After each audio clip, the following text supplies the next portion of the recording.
অনুরাগের ছোঁয়া ধারাবাহিকের নতুন প্রোমোতে আমরা দেখব গল্প এগিয়ে যাবে আরও কয়েকটা বছর। সেনগুপ্ত বাড়িতে বড় হয়ে উঠবে সোনা, আর দীপার কাছে মানুষ হবে রূপা অত্যন্ত কষ্টে। সোনা ও রূপার যেহেতু একই দিনে জন্মদিন, তাই সোনার জন্মদিন সেনগুপ্ত বাড়িতে হই হই করে হাততালির সাথে পালন করা হবে।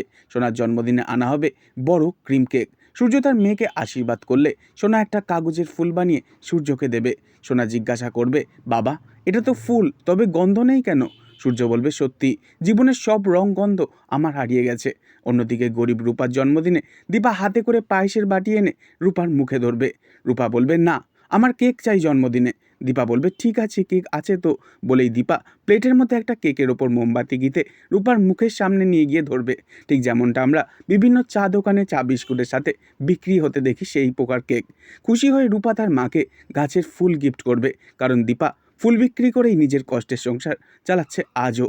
সোনা ও রূপার জন্মদিনে জড়িয়ে ধরবে পৃথিবীর দুই প্রান্ত থেকে তাদের বাবা ও মাকে। ছোট্ট সোনা রূপা কি পারবে তাদের বাবা ও মাকে এক করে দিতে? কি মনে করেন বন্ধুরা? অবশ্যই কমেন্টে জানাবেন। আর পরবর্তী আপডেট পেতে চ্যানেলটিকে সাবস্ক্রাইব করে রাখবেন। ধন্যবাদ।